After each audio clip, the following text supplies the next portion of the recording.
Muy bien, gracias por atendernos. Bueno, empezamos por lo más inmediato. Mañana un grupo de la oposición, que todavía no logra ponerse de acuerdo, se habla de fraude, de irregularidades, se va a presentar ante la justicia por el tema escrutinio provisorio. ¿Qué mirada tiene de esto? Mire, cuando uno llega a una elección de las características de la que hemos participado como primaria abierta, simultánea y obligatoria, donde la presidenta de la Nación sacó 10.700.000 votos, donde hay una diferencia con el segundo de 8.100.000 votos, que se diga una cosa de esa característica, el objetivo es otro. El objetivo es mostrar algún gesto descomedido, feo, de mala factura, nada más que eso. Puede haber un hecho aislado en alguna mesa determinada que cuando se hace el escrutinio definitivo se resuelve porque las autoridades judiciales están preparadas para ello, con lo cual no tengo duda que se puedan reunir con el juez. Seguramente el juez le va a decir lo mismo que le estoy diciendo yo, porque tengo muchos años, mucha experiencia en el armado de elecciones y los resultados terminan en ese tema. Si me van a decir a mí que la diferencia de 8.100.000 votos hay que revisarla en las actas mal constituidas, de todo estamos fritos, ¿no? Estamos diciendo una cosa que tiene poco que ver con la realidad. ¿Usted cree, ministro, buenas noches, que la oposición está persiguiendo un objetivo político con estas denuncias? Un sinsentido, no tiene sentido que hablemos de esto, ya está. Lo que tenían por decir lo dijeron, que hablen con los magistrados que ya por otra parte han hablado. Otros hombres y otras mujeres de otras fuerzas políticas también han hablado al respecto y todo el mundo sabe que estamos hablando de una elección pulcra, limpia, transparente y nada más que eso. Hasta acá llega la discusión, no da para mucho más. El nuevo sistema electoral mejoró con el sistema de colores, de boletas más diferenciadas con las fotos y demás. ¿Cree que es el comienzo de un cambio del sistema electoral pensando en voto electrónico a la salteña o boleta única a la santafesina o cordobesa? No creo ninguna de las dos cosas. Las boletas únicas no es la misma la santafesina que la cordobesa. Sí. La santafesina estaba dividido por calidad de voto en 5 características. Es un poquito mucho más simple, parecía la cosa. La cordobesa tiene tildes donde usted puede suprimir la totalidad de la boleta con un tilde. El tilde que se perdía le toma el voto en blanco, una cosa muy confundida. Yo creo que el sistema argentino, por simple, es un tema para reivindicar y respetar y defender. Y el voto electrónico, que siempre está en boca de todos los mismos, que no entienden nada del tema, porque no han estudiado en su vida, jamás agarran un libro ni buscan legislación comparada para saber exactamente qué fue lo que pasó en otros lugares, lo toman como si fuese la panacea. Pero yo quisiera que me contaran qué hubiera pasado en Chubut, que se terminó una elección donde el actual gobernador electo ganó por 384 votos y que nadie lo discutió porque estaba el físico para poder verlo. ¿Sabe cómo terminó en Alemania, que es uno de los precursores del voto electrónico? En el 2003 empezaron a cuestionarlo. En mayo del 2009 la Corte Constitucional dio por terminado la validez del voto electrónico. ¿Sabe qué decían ellos respecto al voto electrónico? Que se perdía o se debilitaba la característica pública del voto. ¿Por qué razón? Y porque cuando nosotros votamos como en la Argentina, usted, Paola o cualquiera de los que nos están viendo, agarran un voto, lo doblan, lo meten en un sobre y lo metemos en la urna. Y cuando se termina el día de la elección, se abre esa urna y se cuenta el físico y se sabe exactamente lo que pasó, es público, participamos todos. Pero cuando usted hace un voto electrónico donde aprieta un botón y usted cree que ese voto va donde va, pero no sabe lo que dice el programa, el soft, a dónde exactamente va ese voto, tendríamos que ser especialistas, que ni usted, ni yo, ni Paola lo somos, para saber exactamente qué fue lo que pasó y previamente poder compulsar, analizar, revisar el soft para saber si exactamente está haciendo lo que nosotros pretendemos, con lo cual se pierde ese carácter. La Corte termina diciendo que es tan importante el voto que nos pertenece a todo el pueblo en su conjunto, por una razón elemental.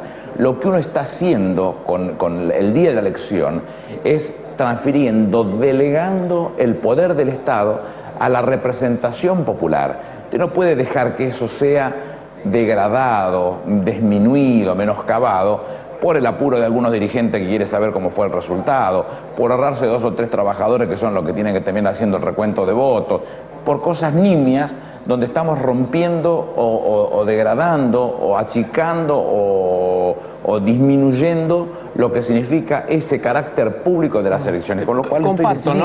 Lo del voto electrónico lo comparto. En muchos países del mundo se está dejando de lado. Ahora, usted lo mencionaba, por ejemplo, lo digo por conocimiento de causa, el voto a la santafesina, que era una hoja por categoría, que también esa hoja iba dentro de la urna y se contaba manualmente. ¿No podría ser un avance?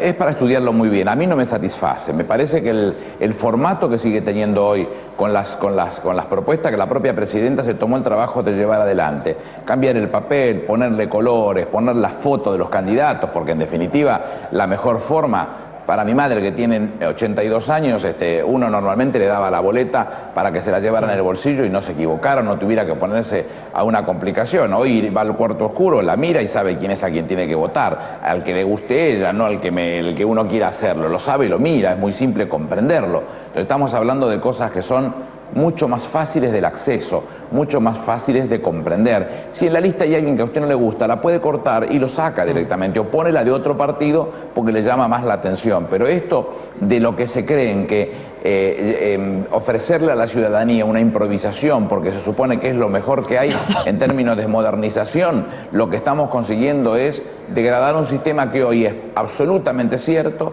absolutamente serio, y si en algún lugar faltan boletas porque no está fiscalizada adecuadamente la mesa, pero que si no, no tendría por qué faltar nunca a ningún lado, y es muy fácil contar los votos y ponerles una planilla y quedarnos cada uno con esa planilla cuando llega el fin del día, ni siquiera con una computadora, con una calculadora de mano y al costado del diario usted sabe cuál es el resultado de su elección. Más simple, imposible, y por simple, respetuoso, serio y garantizado. Entonces, a veces, por no insistir o por querer pasar por sabiondo y mostrar que lo importante es modernizarnos, lo que estamos yendo es retroceder en un sistema que puede demostrar con claridad que se puede ser serio, pulcro, transparente a la hora de elegir, ¿no? Ministro, ¿qué lectura hace del papel que tuvieron en las elecciones los opositores y qué evalúa usted que puede pasar con el radicalismo y la alianza con de Narváez, con Elisa Carrió y con Eduardo Duhalde?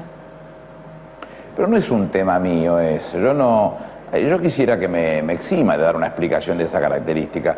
Es un tema de ellos que lo tienen que resolver.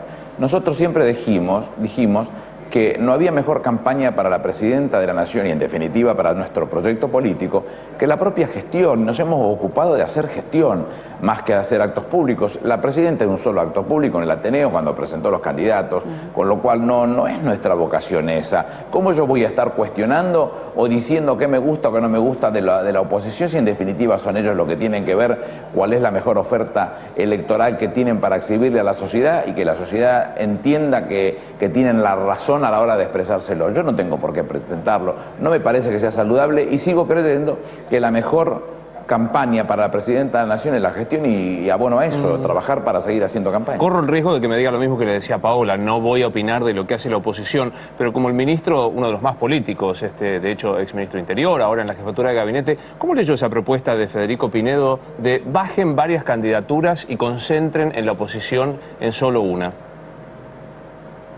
Tiene derecho a hacer su planteo. Yo hice un comentario de la familia, que él lo tomó como un agravio a su abuelo, y yo lo comenté como algo que le pasó a su abuelo. Su abuelo fue ministro de Hacienda de Agustín Pedro Justo en la década infame. Y en el año 40, en una situación en donde estaban en paridades de fuerza en el Congreso y si había un parate fuerte en el Congreso, él intentó hacer lo mismo que está intentando su nieto del mismo nombre, Federico Pinedo, y le costó la cabeza, lo echaron del gobierno. No era para agraviar a nadie, yo no tengo interés de hacerlo, ni de su abuelo, ni con su persona, porque tengo mucho respeto por Pinedo. No pienso ni parecido, pero por lo menos debo reconocer que es coherente, siempre dice las cosas de la misma manera, por eso no pienso ni parecido, pero está en su derecho de pensarlo. No creo que vaya a tener éxito, pero está en su derecho. Ministro, si se repiten los números o se incrementan los números que sacaron en las elecciones primarias, ¿es posible que el kirchnerismo vuelva a tener mayoría en las cámaras legislativas? Y este es un punto que la oposición está justamente tomando como eje de campaña, diciendo que puede haber algún peligro institucional porque el oficialismo va a manejar el Congreso. ¿Usted qué cree? ¿Usted lo pregunta o lo afirma? Se lo pregunto. No, bueno, entonces no, está equivocada. Sí, yo pensé que lo afirmaba y estaba más equivocada todavía. Le pregunto, nosotros con este número tendríamos tan solo 10 diputados más y un senador más, con lo cual no tendríamos mayoría en las cámaras. Lo que se ha dicho el otro día en la conferencia de prensa que hicieron en el Comité Radical y donde su presidente, el presidente del Comité Radical, el senador Sanz, expresó de esta manera, lo que pretendía era graficar una realidad que no existía. Estaba mintiendo, porque le acabo de decir el número. Si se hubiesen tomado un trabajito, hacer una planillita Excel y calcular con los votos cuánto le correspondía a cada uno, se daría cuenta que nosotros tendríamos tan solo 10 diputados más y un senador más. Y eso no significa tener la mayoría, al contrario, significa mejorar la performance, por supuesto. Sacó 8.100.000 votos más la presidenta que el segundo. Es decir, para graficarlo al que no entiende de qué cantidad estamos hablando, son 170 canchas de River llenas, lo que sacó la presidenta más que el segundo. Bueno, pero eso representa tan solo, conforme al sistema electoral que tenemos nosotros, nada más que 10 diputados más y un senador más. Para que no me corra con el mismo tono de Paola, lo voy a preguntar con signos de interrogación en el principio de la frase. ¿Hay proyecto de reforma constitucional para después del 10 de diciembre, pensando en buscar un sistema semiparlamentario o parlamentario? No, es una burrada eso.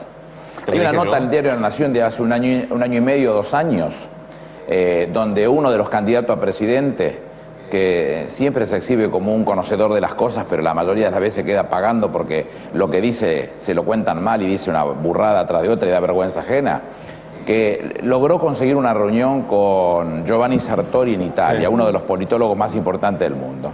Y fue a plantearle este tema, si la Argentina, así no mamás, presidencialista no, vayamos al parlamentarismo.